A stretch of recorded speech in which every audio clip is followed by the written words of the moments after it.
Hello guys and welcome back to another model railway review, and today we have this gorgeous thing. This is the Bachmann Earl Class, and this is courtesy of Kelly Ashford also, like the previous two locomotives. Absolutely gorgeous thing. We're going to review this today, and just before we start I will say there is a bit of news. The Hush Hush has turned up as a replacement. I've not fully checked it over yet, but from what I can see it is undamaged, unlike the first example. Obviously they have learnt from their mistakes, as I will talk about in the review of that coming Christmas Day. Anyway, it's cold in here. You can actually blow steam, which is amazing. It is also raining outside. So, yeah.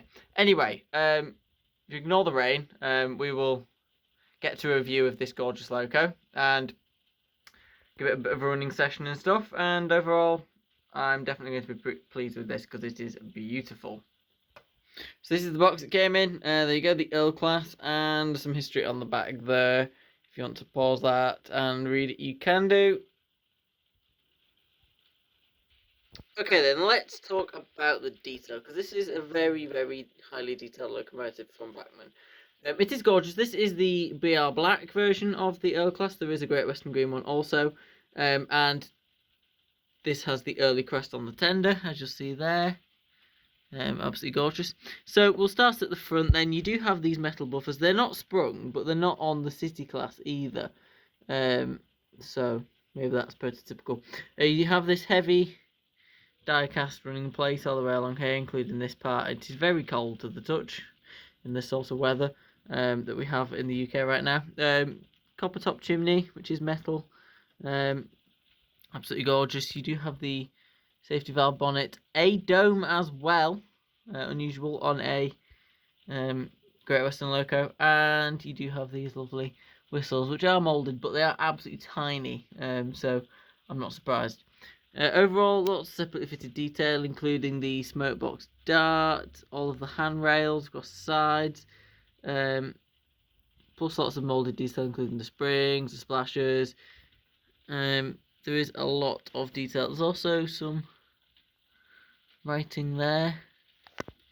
It means there's some paint detail on the front bogie as well. Focus! Camera not focusing. Some bit of fluff or whatever there. Don't know. Under the frames, not much detail at all though, but there is some sort of depicted. Nothing special though, unfortunately. There is the lovely connecting rod, similar to the one on the City Class, where it sort of pokes out further, as you can see there, like that. There you go. Number 9028 with a B. No idea what that means. But 9028 is on the front also, as you can see, with the shed code underneath. Focusing on the bus. I don't want you to focus on the bus. Stop focusing on the bus. Thank you. There you go. Yes, lots of molded detail around there. So you can see the top of you've got the lamp irons there, lamp irons across the running plate at the front, across the buffer beam, which is painted red also, with some separately fitted vacuum pipes pre-fitted also, and some coupling hooks and whatnot, and some other bits and bobs. Pretty decent overall. There's lots of riveting as well, absolutely everywhere across the loco. Very highly detailed loco. Even though it is just plain black, everything is there.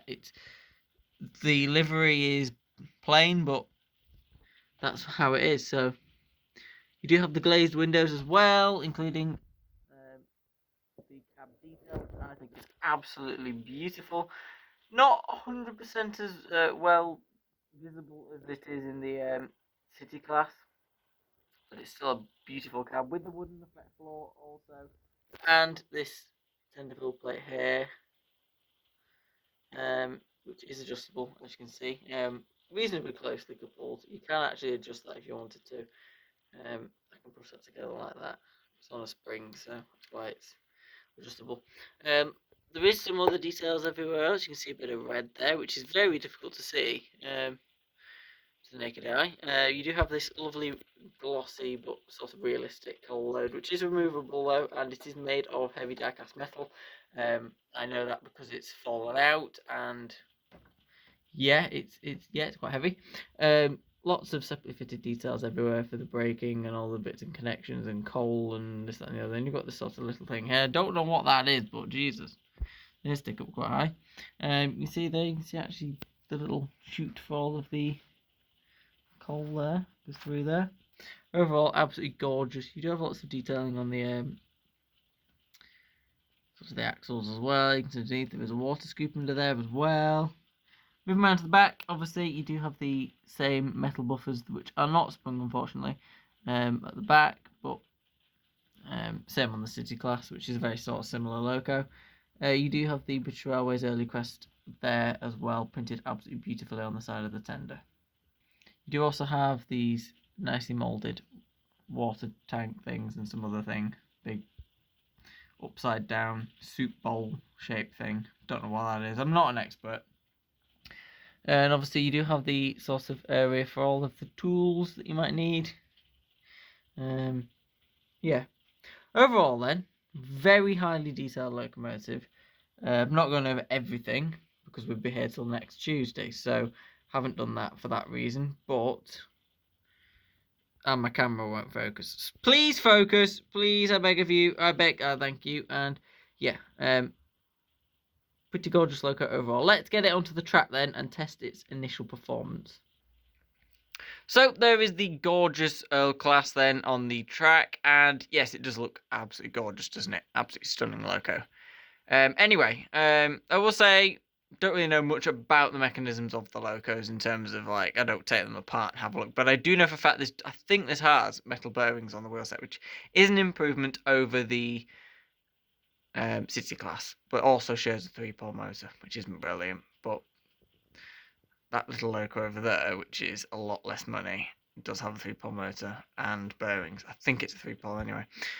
So yeah, it should be improved considering it's a tender engine. But overall, it is a strong runner, as you will see now. Now, obviously, this loco has been tested before, so it doesn't.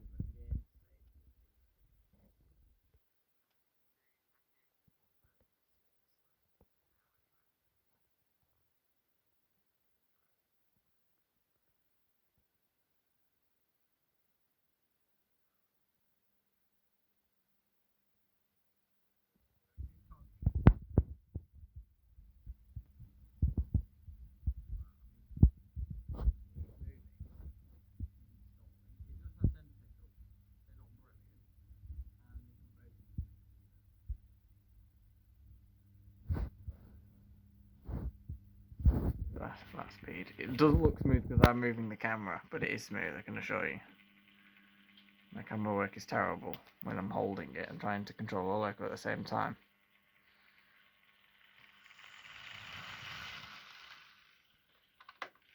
Running backwards.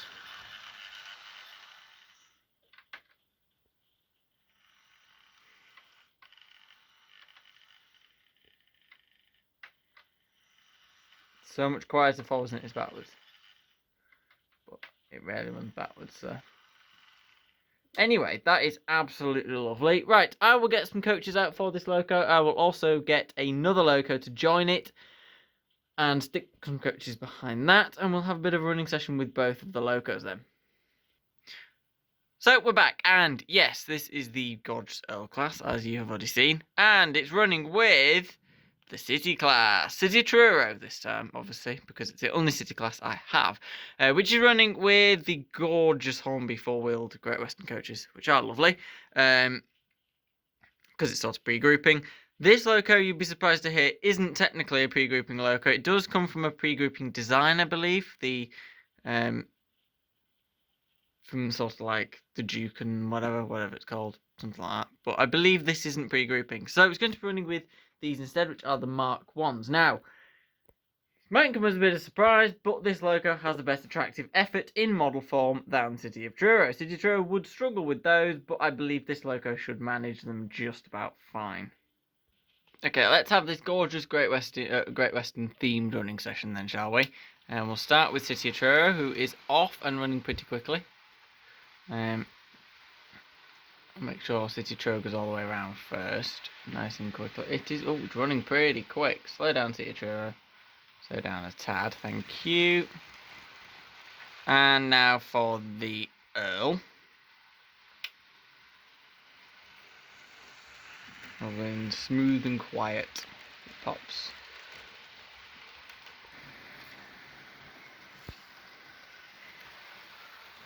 It is a bit heavy for this loco, but it's making better sort of condition of them than Truro would be.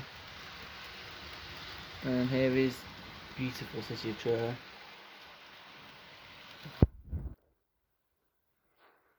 The lining, look at the difference the lining makes. They're similar sort of designs, but they're stunners.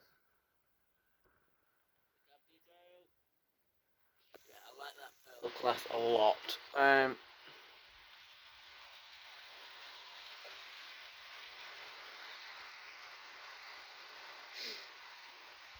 Hopefully as it warms up and stuff, it starts managing them a little bit better. Hopefully it will do. The train length difference is unbelievable. Truro has a light work here.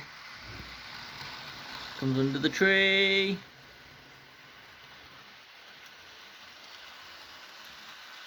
Running absolutely beautifully.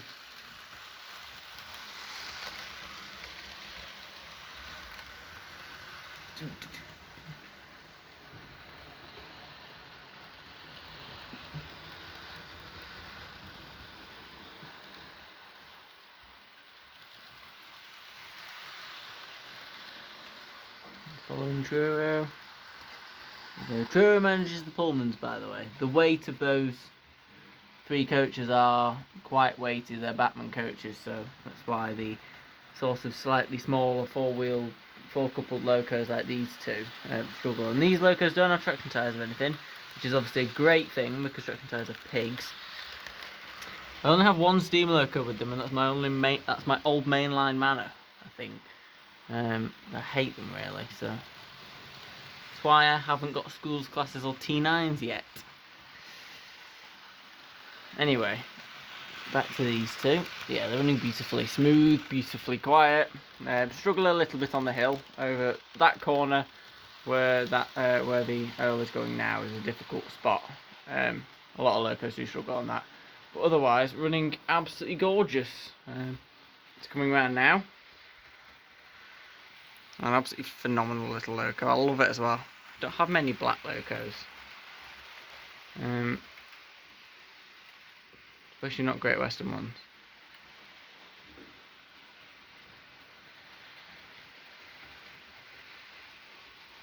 Right, we'll stop Truro now. Yeah, just about in shot, and one more lap for the Earl. Camera brightness keeps dipping a few times, but pitch black outside and it's not even that late. And the Earl stop. Oh, there you go. Gorgeous. That's all I can say. Absolutely gorgeous. This loco is phenomenally gorgeous. And just a really great runner in general. Both of these are quite similar in their sort of like you can see the sort of similarities between these two. Both 440s. They both sort of have the slightly more external coupling rods. The mechanisms are slightly different though.